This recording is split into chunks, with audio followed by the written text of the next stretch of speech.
କିଛି ନୂଆ ଶିଖିବା, କିଛି ନୂଆ ଜାଣିବା, କିନ୍ତୁ ବୁଝିବା, ପଢିବା ଏବଂ ପ୍ରୟୋଗ କରିବା, ସେଇଟା ହେଉଛି ଓଡ଼ିଆ ପାଠଶାଳାର ପ୍ରଚେଷ୍ଟା। ଆପଣମାନଙ୍କୁ ସମସ୍ତଙ୍କୁ ସ୍ୱାଗତ। ଓଡ଼ିଆ ପାଠଶାଳାକୁ ଚାଲନ୍ତୁ। ଆଜିର ଭିଡିଓରେ ଓଡ଼ିଆ ଜାତୀୟତାର ବିକାଶ ବିଷୟରେ ପଢିବା, ଯୋଉଟା ହେଉଛି ହିଷ୍ଟ୍ରିର ସେକେଣ୍ଡ ଚାପ୍ଟର, ଦ୍ୱିତୀୟ ଅଧ୍ୟାୟ। ଆଜିର ଏହି ଭିଡିଓରେ ଆମେ ପୁରା ଚାପ୍ଟରଟିକୁ ପଢିବା, ତାପରେ କ୍वेଶ୍ଚନ ଆନ୍ସର ସଲ୍ଭ କରିବା। ଲମ୍ବା ହବ ଟିକେ ଭିଡିଓଟା, ଧୀରେ ସୁସ୍ଥେ ଆମେ ଯିବା ଆଉ ବୁଝିବା ଚାପ୍ଟରରେ କଣ ରହିଛି, ଆଉ ତାପରେ ତାର ପ୍ରଶ୍ନ ଉତ୍ତର କରିବା। ପରମ୍ପରା ତଥା ସଂସ୍କୃତିରେ ପରିପୂର୍ଣ୍ଣ ଓଡ଼ିଶା ଗଙ୍ଗା ଠାରୁ ଗୋଦାବରୀ ପର୍ଯ୍ୟନ୍ତ ବିସ୍ତାର ଲାଭ କରିଥିଲା। ବିଭିନ୍ନ ସମୟରେ ବିଭିନ୍ନ ରାଜବଂଶ ଅଧୀନରେ ଓଡ଼ିଶା ତାହାର ଗୌରବୋଜ୍ଜଳ ଇତିହାସ ବଜାୟ ରଖିଥିଲା।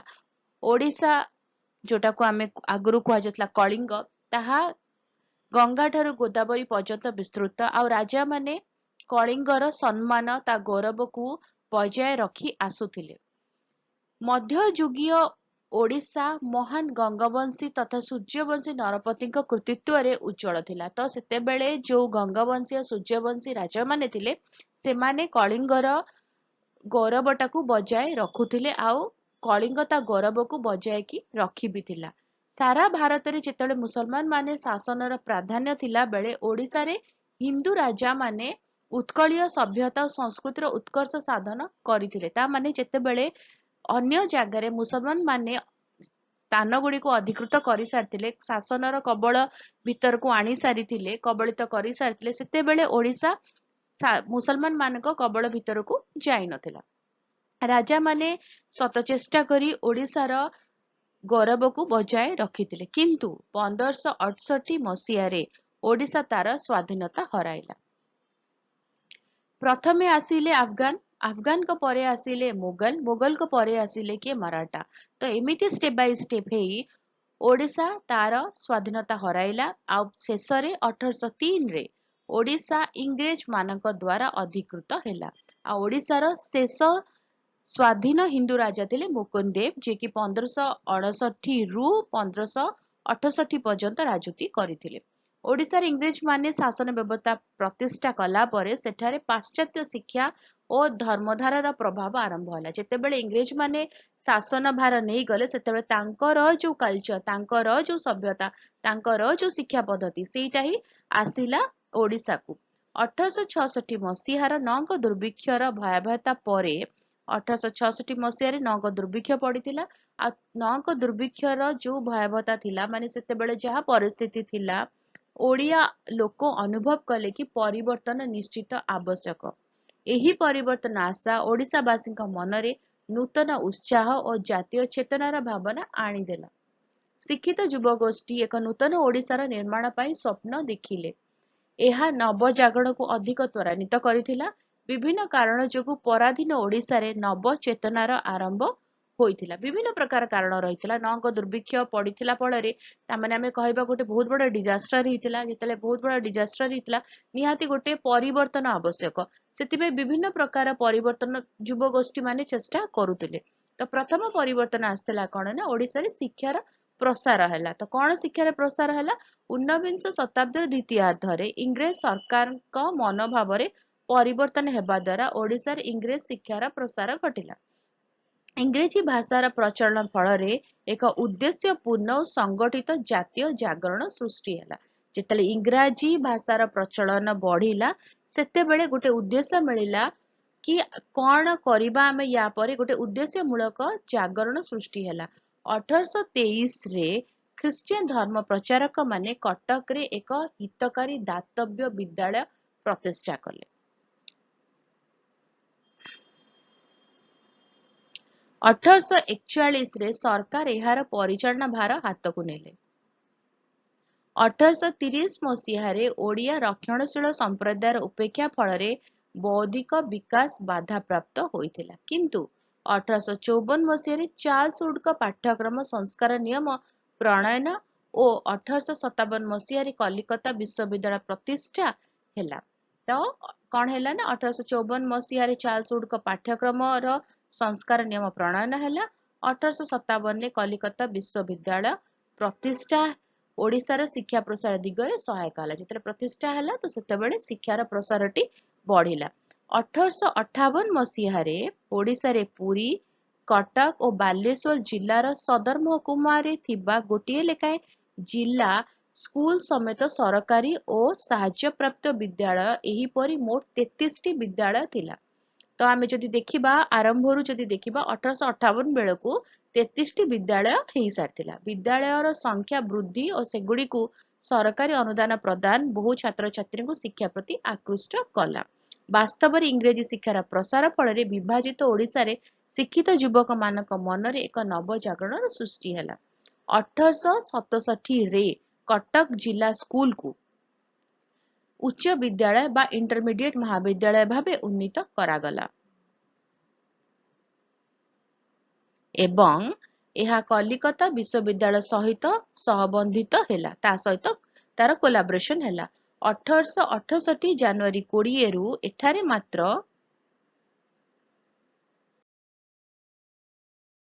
6 ଜଣ ଛାତ୍ରଙ୍କୁ ନେଇ ଶିକ୍ଷାଦାନ ଆରମ୍ଭ ହେଲା ଉକ୍ତ ବର୍ଷ ମାନେ ସେହି ବର୍ଷ ମଧୁସୂଦନ ଦାସ ଏହି ଅନୁଷ୍ଠାନରୁ ଏଫ.ଏ.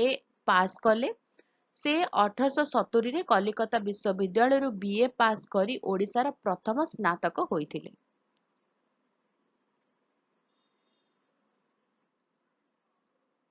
1873ରେ ଏମଏ ପାସ୍ କଲେ ଏବଂ 1878ରେ ସେ ବିଏଲ ଡିଗ୍ରୀ ହାସଲ କରି ସ୍ନାତକୋତ୍ତର ଓ ଆଇନ ଡିଗ୍ରୀ ପ୍ରାପ୍ତ କରିବାରେ ପ୍ରଥମ ଓଡ଼ିଆ ହେଲେ 1876ରେ କଟକ ଉଚ୍ଚ ବିଦ୍ୟାଳୟକୁ ସ୍ନାତକ ବିଦ୍ୟାଳୟ ରୂପେ ଉତ୍ତୀର୍ଣ୍ଣ କରାଯାଇଥିଲା କେବେ କରାଗଲା ନା 1876ରେ କଟକରେ ଅବସ୍ଥାପିତ କମିଶନର ଟି.ଇ. ରେଭେନ୍ସାଙ୍କ ନାମରେ ଇଣ୍ଟରମିଡିଏଟ ମହାବିଦ୍ୟାଳୟଟି ରେଭେନ୍ସା କଲେଜ ଭାବରେ ପରିଚିତ ହେଲା ରେଭେନ୍ସା କଲେଜରେ ବହୁ ଓଡ଼ିଆ ଯୁବକ ଉଚ୍ଚତର ଶିକ୍ଷା ଲାଭ କରିବାର ସୁଯୋଗ ପାଇଲେ ସେମାନେ ଓଡ଼ିଆ ଜାତୀୟତାକୁ ଜାଗ୍ରତ କରିଥିଲେ ଏହି ଶିକ୍ଷିତ ଯୁବକ ଗଣ ନୂତନ ସାମାଜିକ ରାଜନୈତିକ ଓ ଆଧୁନିକ ଶିକ୍ଷାର ଅଧିକାରୀ ହୋଇ ସମାଜରେ ଏକ ଗୋଷ୍ଠୀ ଗଢ଼ିଲେ ସେହି ଗୋଷ୍ଠୀର ସଂକଳ୍ପ ଥିଲା ଅନ୍ୟାନ୍ୟ ଅନୀତି ବିରୁଦ୍ଧରେ ସ୍ୱର ଉତ୍ତୋଳନ କରିବା ସଙ୍ଗେ ସଙ୍ଗେ ଜାତୀୟ ଚେତନାର ଅଭିବୃଦ୍ଧି କରିବା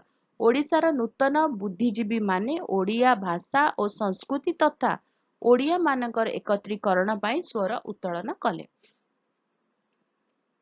ଯେଉଁ ରେଭେନ୍ସା କଲେଜଟି ବର୍ତ୍ତମାନ ଅଛି ତାହା କମିଶନର ଟି.ଇ. ରେଭେନ୍ସାଙ୍କ ନାଁରେ ନାମିତ ହେଲା ଆଉ ଯୁବକମାନେ ଚିନ୍ତା କଲେ କି ବିଭିନ୍ନ ପ୍ରକାରର ସଂକଳ୍ପ ସେମାନେ ନେଲେ କି ବିଭିନ୍ନ ପ୍ରକାର ଅନ୍ୟାୟ ଅନୀତି ବିରୁଦ୍ଧରେ ସ୍ୱର ଉତ୍ତୋଳନ କରିବେ ତା ସହିତ ଓଡ଼ିଆ ଭାଷାର ଅଭିବୃଦ୍ଧି କରିବେ ତାପରେ କଣ ହେଲା ଓଡ଼ିଆ ଭାଷା ସାହିତ୍ୟ ସମ୍ବାଦପତ୍ରର ବିକାଶ ଓଡ଼ିଶାରେ ଛାପାଖାନା ପ୍ରତିଷ୍ଠା ଓଡ଼ିଶାର ବିଭିନ୍ନ ସ୍ଥାନରେ ଭାଷାର ସୁରକ୍ଷା ଓ ବିକାଶ ନିମନ୍ତେ ସହାୟକ ହୋଇଥିଲା ଯୋଉ ଯେତେବେଳେ ଛାପାଖାନା ତିଆରି ହେଲା ମାନେ ପ୍ରତିଷ୍ଠା ହେଲା ସେତେବେଳେ କଣ ହେଲା ନା ଗୋଟେ ସ୍କୋପ ମିଳିଲା ଓଡ଼ିଆ ଭାଷାର ଉନ୍ନତି ବା ଓଡ଼ିଆ ଭାଷାର ସମ୍ପ୍ରସାରଣ ଊନବିଂଶ ଶତାବ୍ଦୀର ଦ୍ୱିତୀୟାର୍ଦ୍ଧରେ ଓଡ଼ିଆ ଭାଷାକୁ ବିଲୋପ କରିବା ପାଇଁ ଷଡ଼ଯନ୍ତ୍ର ଚାଲିଥିଲା ସେହି ସମୟରେ ଓଡ଼ିଶାର ବହୁ ବୁଦ୍ଧିଜୀବୀ ଏବଂ ଫକୀର ମୋହନ ସେନାପତି ଓ ରାଧାନାଥ ରାୟଙ୍କ ପରି ବିଶିଷ୍ଟ ବ୍ୟକ୍ତି ଓଡ଼ିଆ ଭାଷାକୁ ଉପଯୁକ୍ତ ମର୍ଯ୍ୟାଦା ଦେବାରେ ସମର୍ଥ ହୋଇଥିଲେ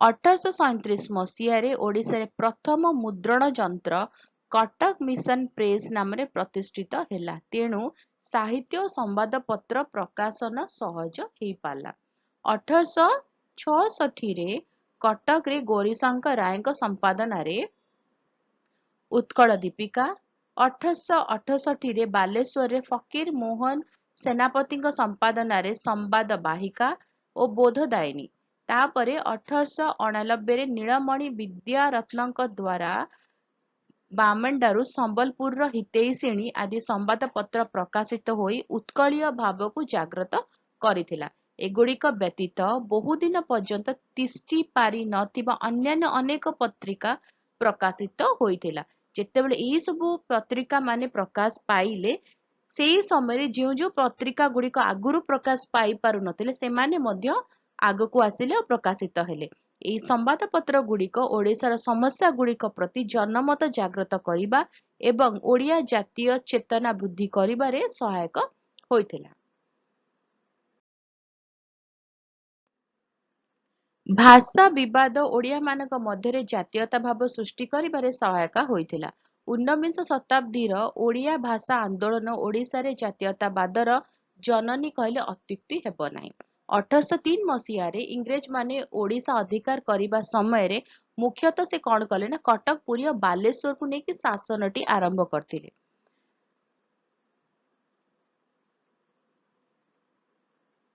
ଓଡ଼ିଆ ଭାଷା ସଂସ୍କୃତି ସେତେବେଳକୁ ଭୂଲୁଣ୍ଠିତ ହୋଇସାରିଥିଲା। ସେତେବେଳେ ଓଡ଼ିଆ ଭାଷା ତା ଗୌରବ ହରେଇ ସାରିଥିଲା। କାରଣ ମରାଠା ମାନେ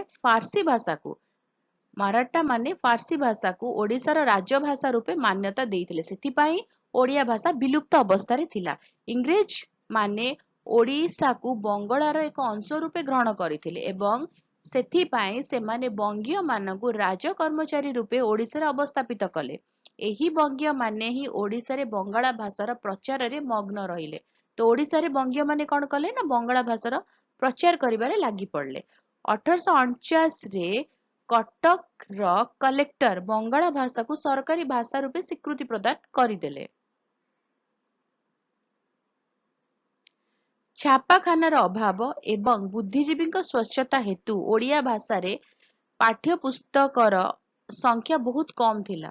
ଏହି ଅସୁବିଧା ଆଳରେ କେତେକ ପ୍ରଭାବଶାଳୀ ବଙ୍ଗୀୟ ବ୍ୟକ୍ତି ଓଡ଼ିଶାର ବିଦ୍ୟାଳୟମାନଙ୍କରେ ଓଡ଼ିଆ ଭାଷା ପରିବର୍ତ୍ତେ ବଙ୍ଗଳା ଭାଷାର ପ୍ରଚଳନ ପାଇଁ ଉଦ୍ୟମ ଆରମ୍ଭ କରିଥିଲେ। ତେଣୁ ନିଜ ଭାଷାକୁ ରକ୍ଷା କରିବାକୁ ନେଇ ଆରମ୍ଭ ହୋଇଥିବା ସଂଘର୍ଷ ଓଡ଼ିଆମାନଙ୍କ ମନରେ ଏକ ନୂତନ ଜାତୀୟ ଚେତନା ସୃଷ୍ଟି କରିବାରେ ସାହାଯ୍ୟ କରିଥିଲା।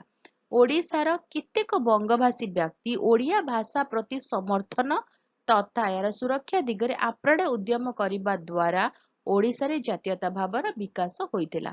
ସେତେବେଳେ ଥିଲେ ତତ୍କାଳୀନ ମାଡ୍ରାସ ପ୍ରଦେଶ ଅନ୍ତର୍ଗତ ଗଞ୍ଜାମ ଜିଲ୍ଲାରେ ତେଲୁଗୁ ସରକାରୀ ଭାଷା ରୂପେ ପ୍ରଚଳିତ ହେବା ଫଳରେ ଓଡ଼ିଆ ଭାଷା ଅବହେଳିତ ହେଲା।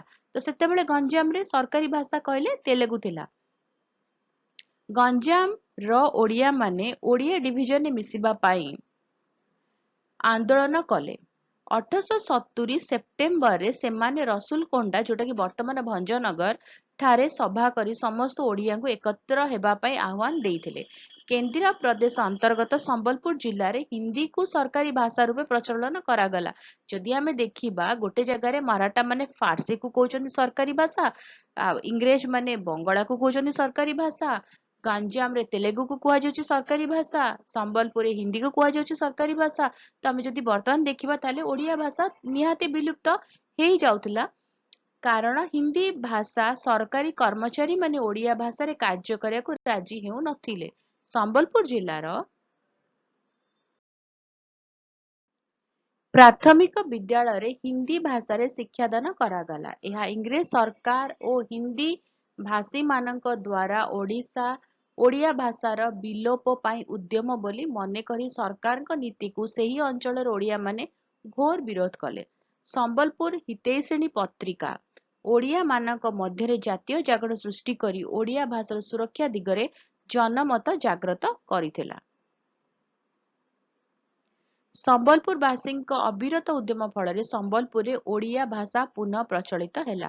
ମଧୁସୂଦନ ଦାସ, ଗୋପାଳ ଚନ୍ଦ୍ର ପ୍ରହରାଜ, ଲକ୍ଷ୍ମୀକାନ୍ତ ମହାପାତ୍ର, ଗୋପବନ୍ଧୁ ଦାସ, ରାଧାନାଥ ରାୟ, ମଧୁସୂଦନ ରାଓ ଓ ଗଙ୍ଗାଧର ମେହେର ପ୍ରଭୃତି ଆଧୁନିକ ଓଡ଼ିଆ ସାହିତ୍ୟର ପୁନରୁତ୍ଥାନଗଣ ଜାତୀୟତାବାଦୀ ଲେଖା ମାଧ୍ୟମରେ ଓଡ଼ିଶାର ନରନାରୀଙ୍କୁ ଉଦ୍ବୁଦ୍ଧ କରିଥିଲେ।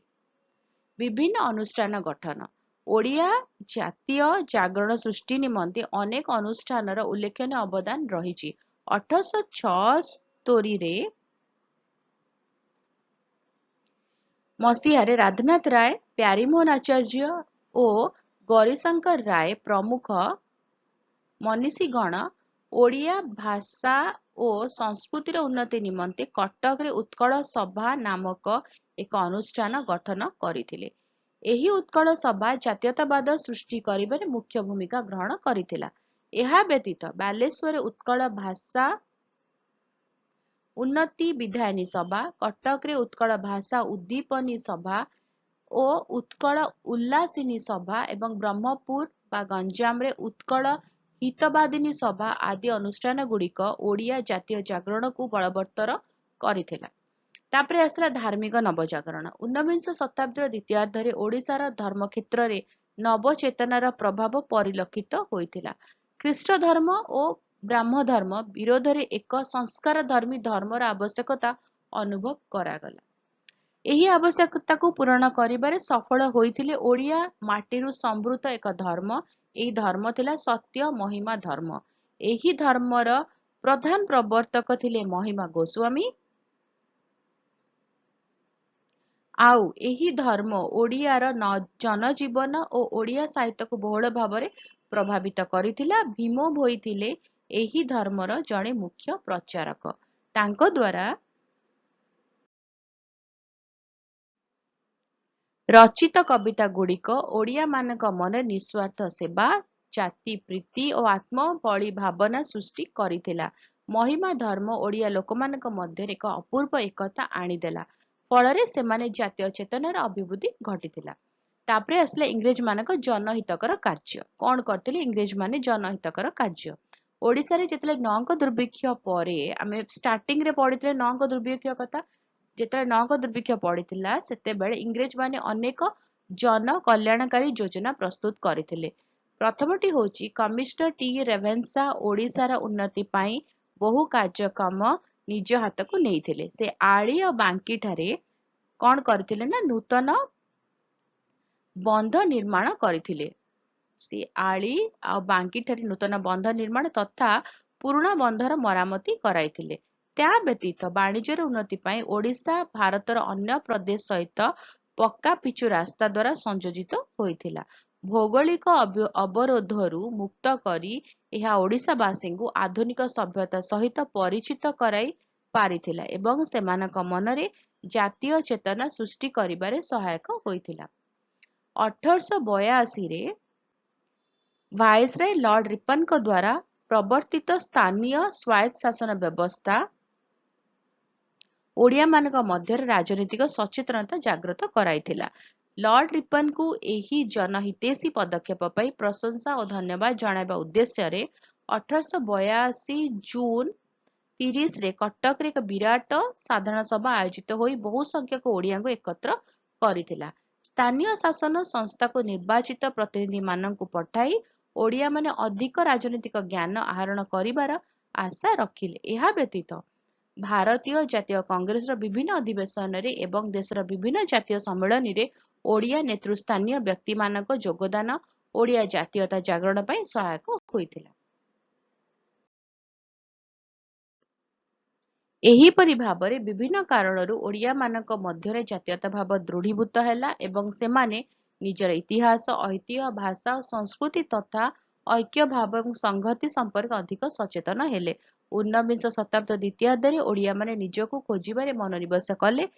ଏହା ଓଡ଼ିଆ ଜାତିର ପ୍ରାଣରେ ଆଣିଥିଲା ନୂତନ ଜାଗରଣର ମନ୍ତ୍ର। ତା ମାନେ ହେଲା ଆମେ ଯେତେବେଳେ ଗୋଟିଏ ଭାଷା ବିଷୟରେ ଆମ ପାଖରେ ନଲେଜ ନାହିଁ, ଆମେ ଜାଣିନାହାନ୍ତି, ଆମ ପାଖରେ କୌଣସି ମାଧ୍ୟମ ନାହିଁ କି ଆମେ ଶିଖିପାରିବା, ସେତେବେଳେ କଣ ହୁଏ ନା ସେ ଭାଷା ବିଷୟରେ ସେ ଭାଷା ଧୀରେ ଧୀରେ ବିଲୁପ୍ତ ହେଇଯାଏ। ତେଣୁ ତାକୁ ଉଜାଗର କରିବା ପାଇଁ ବିଭିନ୍ନ ମାଧ୍ୟମ ଦରକାର, ବହି ହଉ ଖବରକାଗଜ ହଉ। ତେଣୁ ଏଇ ଯୋଉ ମାଧ୍ୟମ ଆମେ ବର୍ତ୍ତମାନ ଶିଖିଲେ ଏଇ ମାଧ୍ୟମ ଦ୍ୱାରା ଓଡ଼ିଆ ଭାଷାର କଣ ହେଇଥିଲା ନା ପୁନରୁଦ୍ଧାନ ହୋଇପାରିଥିଲା। ଓଡ଼ିଆ ଆମର ଜାଗ୍ରତ ହୋଇପାରିଥିଲେ ଆଉ ଗୋଟେ ତାଙ୍କ ମନ ଭିତରେ ଓଡ଼ିଆ ଭାଷା ପ୍ରତି ଏକ ପ୍ରୀତି ଭାବ ଆସିଥିଲା। ତ ଯିବା ଆମେ କ୍ୱେଶ୍ଚିନ୍ ଆନ୍ସର ଜାଣିବା।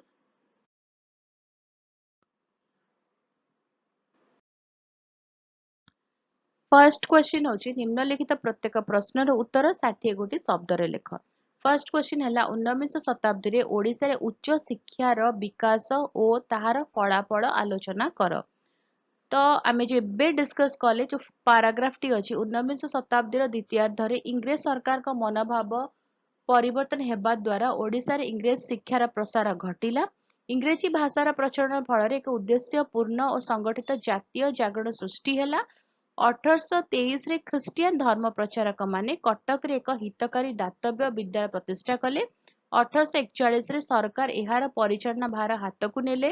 1830 ମସିହାରେ ଓଡ଼ିଆ ରକ୍ଷଣଶୀଳ ସମ୍ପ୍ରଦାୟର ଉପେକ୍ଷା ଫଳରେ ବୌଦ୍ଧିକ ବିକାଶ ବାଧାପ୍ରାପ୍ତ ହୋଇଥିଲା। କିନ୍ତୁ 1854 ମସିହାରେ ଚାର୍ଲସ ଉଡଙ୍କ ପାଠ୍ୟକ୍ରମ ସଂସ୍କାର ନିୟମ ପ୍ରଣୟନ ଓ 1857 ମସିହାରେ କଲିକତା ବିଶ୍ୱବିଦ୍ୟାଳୟ ପ୍ରତିଷ୍ଠା ଓଡ଼ିଶାରେ ଶିକ୍ଷାର ପ୍ରସାର ଦିଗରେ ସହାୟକ ହେଲା। 1858 ମସିହାରେ ଓଡ଼ିଶାରେ ପୁରୀ, କଟକ, ବାଲେଶ୍ୱର ଜିଲ୍ଲାର ସଦର ମହକୁମାରେ ଥିବା ଗୋଟିଏ ଲେଖାଏଁ ଜିଲ୍ଲା ସ୍କୁଲ ସମେତ ସରକାରୀ ଓ ସାହାଯ୍ୟପ୍ରାପ୍ତ ବିଦ୍ୟାଳୟ ଏହିପରି ମୋଟ 33ଟି ବିଦ୍ୟାଳୟ ଥିଲା। ବିଦ୍ୟାଳୟ ସଂଖ୍ୟା ବୃଦ୍ଧି ଓ ସେଗୁଡ଼ିକୁ ସରକାରୀ ଅନୁଦାନ ପ୍ରଦାନ ବହୁ ଛାତ୍ରଛାତ୍ରୀଙ୍କୁ ଶିକ୍ଷା ପ୍ରତି ଆକୃଷ୍ଟ କଲା। ବାସ୍ତବରେ ଇଂରେଜୀ ଶିକ୍ଷାର ପ୍ରସାର ଫଳରେ ବିଭାଜିତ ଓଡ଼ିଶାରେ ଶିକ୍ଷିତ ଯୁବକମାନଙ୍କ ମନରେ ଏକ ନବଜାଗରଣ ସୃଷ୍ଟି ହେଲା। ଏଇ ଯୋଉ ପାରାଗ୍ରାଫଟି ଅଛି ତାହାକୁ କଣ କରିବ ନା ଯେତେବେଳେ ଲେଖିବ କ୍ୱେଶ୍ଚିନ୍ ଯେମିତି ଅଛି 19 ଶତାବ୍ଦୀରେ ଓଡ଼ିଶାରେ ଉଚ୍ଚ ଶିକ୍ଷାର ବିକାଶ ଓ ତାହାର ଫଳାଫଳ। ପ୍ରଥମେ ଲେଖିବ ଉଚ୍ଚ ଶିକ୍ଷାର ବିକାଶ ପାଇଁ କଣ କଣ କରାଯାଇଥିଲା ଆଉ ତାହା କରିବା ଫଳରେ ସେଇଟା ଯୋଉ କରାଗଲା ତାର ରିଜଲ୍ଟ କଣ ହେଲା ନେକ୍ସଟ ପାରାଗ୍ରାଫରେ ତା ଆନ୍ସରଟି ରହିବ। ତ ତା ଆନ୍ସରଟି ଏଇ ଯୋଉ ପାରାଗ୍ରାଫଟି ମୁଁ ଏବେ କହିଲି ଏଇ ପାରାଗ୍ରାଫ ଭିତରେ ଅଛି ଆଉ କିନ୍ତୁ ନିଜକୁ ସଜେଇକି ଲେଖିବାକୁ ପଡିବ ପଏଣ୍ଟ ବାଇ ପଏଣ୍ଟ। ବୁଝିଗଲା? ତ ଆମେ ଯିବା ନେକ୍ସଟ କ୍ୱେଶ୍ଚିନ୍। ଓଡ଼ିଶାରେ ସମ୍ବାଦପତ୍ରର କିପରି ବିକାଶ ହୋଇଥିଲା? 1837 ମସିହାରେ ଓଡ଼ିଶାରେ ପ୍ରଥମ ମୁଦ୍ରଣ ଯନ୍ତ୍ର କଟକ ମିଶନ ପ୍ରେସ ନାମରେ ପ୍ରତିଷ୍ଠିତ ହେଲା। ତେଣୁ ସାହିତ୍ୟ ଓ ସମ୍ବାଦପତ୍ର ପ୍ରକାଶନ ସହଜ ହେଲା। 1866ରେ କଟକରେ ଗୌରୀଶଙ୍କର ରାୟଙ୍କ ସମ୍ପାଦନାରେ ଉତ୍କଳ ଦୀପିକା, 1868ରେ ବାଲେଶ୍ୱରରେ ଫକୀରମୋହନ ସେନାପତିଙ୍କ ସମ୍ପାଦନାରେ ସମ୍ବାଦ ବାହିକା, ବୋଧଦାୟିନୀ, 1889ରେ ନୀଳମଣି ବିଦ୍ୟାରତ୍ନଙ୍କ ଦ୍ୱାରା ବାମଣ୍ଡାରୁ ସମ୍ବଲପୁରର ହିତୈଷିଣୀ ଆଦି ସମ୍ବାଦପତ୍ର ପ୍ରକାଶିତ ହୋଇ ଉତ୍କଳୀୟ ଭାବକୁ ଜାଗ୍ରତ କରିଥିଲା। ଏଗୁଡ଼ିକ ବ୍ୟତୀତ ବହୁଦିନ ପର୍ଯ୍ୟନ୍ତ ତିଷ୍ଠି ପାରି ନଥିବା ଅନ୍ୟାନ୍ୟ ଅନେକ ପତ୍ରିକା ପ୍ରକାଶିତ ହୋଇଥିଲା। ଏହି ସମ୍ବାଦପତ୍ର ଗୁଡ଼ିକ ଓଡ଼ିଶାର ସମସ୍ୟାଗୁଡ଼ିକ ପ୍ରତି ଜନମତ ଜାଗ୍ରତ କରିବା ଏବଂ ଓଡ଼ିଆ ଜାତୀୟ ଚେତନା ବୃଦ୍ଧି କରିବାରେ ସହାୟକ ହୋଇଥିଲା। ଓଡ଼ିଆ ବଙ୍ଗଳା ଭାଷା ବିବାଦ କିପରି ଓଡ଼ିଶାରେ ଜାତୀୟ ଚେତନା ସୃଷ୍ଟି କରିବାରେ ସାହାଯ୍ୟ କରିଥିଲା? ଭାଷା ବିବାଦ ଓଡ଼ିଆମାନଙ୍କ ମଧ୍ୟରେ ଜାତୀୟତା ଭାବ ସୃଷ୍ଟି କରିବାରେ ସହାୟକ ହୋଇଥିଲା। ଊନବିଂଶ ଶତାବ୍ଦୀର ଓଡ଼ିଆ ଭାଷା ଆନ୍ଦୋଳନ ଓଡ଼ିଶାରେ ଜାତୀୟତାବାଦର ଜନନୀ କହିଲେ ଅତ୍ୟୁକ୍ତି ହେବ ନାହିଁ। 1803 ମସିହାରେ ଇଂରେଜମାନେ ଓଡ଼ିଶା ଅଧିକାର କରିବା ସମୟରେ ଓଡ଼ିଶା ମୁଖ୍ୟତଃ କଟକ, ପୁରୀ ଓ ବାଲେଶ୍ୱରକୁ ନେଇ ଶାସିତ ହେଉଥିଲା। ଓଡ଼ିଆ ଭାଷା ଓ ସଂସ୍କୃତି ସେତେବେଳକୁ ଭୁଲ ଲୁଣ୍ଠିତ ହୋଇସାରିଥିଲା କାରଣ ମରାଠାମାନେ ଫାର୍ସି ଭାଷାକୁ ଓଡ଼ିଶାର ରାଜଭାଷା ରୂପେ ମାନ୍ୟତା ଦେଇଥିଲେ। ଇଂରେଜମାନେ ଓଡ଼ିଶାକୁ ବଙ୍ଗଳାର ଏକ ଅଂଶ ରୂପେ ଗ୍ରହଣ କରିଥିଲେ ଏବଂ ସେଥିରେ ସେମାନେ ବଙ୍ଗୀୟମାନଙ୍କୁ ରାଜକର୍ମଚାରୀ ରୂପେ ଓଡ଼ିଶାରେ ଅବସ୍ଥାପିତ କଲେ। ଏହି ବଙ୍ଗୀୟମାନେ ହିଁ ଓଡ଼ିଶାରେ ବଙ୍ଗଳା ଭାଷାର ପ୍ରଚାରରେ ମଗ୍ନ ରହିଲେ। 1849ରେ କଟକର କଲେକ୍ଟର ବଙ୍ଗଳା ଭାଷାକୁ ସରକାରୀ ଭାଷା ରୂପେ ସ୍ୱୀକୃତି ପ୍ରଦାନ କରିଥିଲେ। ଛାପାଖାନାର ଅଭାବ ଏବଂ ବୁଦ୍ଧିଜୀବୀଙ୍କ ସ୍ୱଚ୍ଛତା ହେତୁ ଓଡ଼ିଆ ଭାଷାରେ ପାଠ୍ୟ ପୁସ୍ତକର ସଂଖ୍ୟା ବହୁତ କମ୍ ଥିଲା। ଏହି ଅସୁବିଧା ଆଳରେ କେତେକ ପ୍ରଭାବଶାଳୀ ବଙ୍ଗୀୟ ବ୍ୟକ୍ତି ଓଡ଼ିଶାର ବିଦ୍ୟାଳୟମାନଙ୍କରେ ଓଡ଼ିଆ ଭାଷା ପରିବର୍ତ୍ତେ ବଙ୍ଗଳା ଭାଷାର ପ୍ରଚଳନ ପାଇଁ ଉଦ୍ୟମ ଆରମ୍ଭ କରିଥିଲେ। ତେଣୁ ନିଜ ଭାଷାକୁ ରକ୍ଷା କରିବାକୁ ନେଇ ଆରମ୍ଭ ହୋଇଥିବା ସଂଘର୍ଷ ଓଡ଼ିଆମାନଙ୍କ ମନରେ ଏକ ନୂତନ ଜାତୀୟ ଚେତନା ସୃଷ୍ଟି କରିବାରେ ସାହାଯ୍ୟ କରିଥିଲା। ଓଡ଼ିଶାର କେତେକ ବଙ୍ଗଭାଷୀ ବ୍ୟକ୍ତି ଓଡ଼ିଆ ଭାଷା ପ୍ରତି ସମର୍ଥନ ତଥା ଏହାର ସୁରକ୍ଷା ଦିଗରେ ଆପ୍ରାଣ ଉଦ୍ୟମ କରିବା ଦ୍ୱାରା ଓଡ଼ିଶାରେ ଜାତୀୟତା ଭାବର ବିକାଶ ହୋଇଥିଲା। ଏଇ ଯୋଉ ପୁରା ଲମ୍ବା ପାରାଗ୍ରାଫଟା ଅଛି ତାକୁ ସଜେଇକି ଲେଖିବ ଯେଭଳି ଭାବରେ କ୍ୱେଶ୍ଚିନ୍ସ ଅଛି। ପୁରାଟା ଏକ୍ସାକ୍ଟ ବହିର ଜିନିଷଟା ଯାହା ଲେଖା ହେଇଛି ତାହା ଜମା ବି ଆନ୍ସରରେ ଲେଖିବ ନାହିଁ। ମୁଁ କେବଳ କହିଛି କି ଆନ୍ସରଟି ଅଛି କୋଉଠି, କିନ୍ତୁ ସେଇ ଜାଗାକୁ ଭାଙ୍ଗିକି ସଜେଇକି ଲେଖିବା କାମ ହଉଛି ତମମାନଙ୍କର ହେଲା। ଊନବିଂଶ ଶତାବ୍ଦୀରେ ଗଠିତ ହୋଇଥିବା କେଉଁ ଅନୁଷ୍ଠାନ ଗୁଡ଼ିକ ଜାତୀୟ ଜାଗରଣକୁ ବଳବତ୍ତର କରିଥିଲା? ଓଡ଼ିଆ ଜାତୀୟ ଜାଗରଣ ସୃଷ୍ଟି ନିମନ୍ତେ ଅନେକ ଅନୁଷ୍ଠାନ ଉଲ୍ଲେଖନୀୟ ଅବଦାନ ରହିଥିଲା।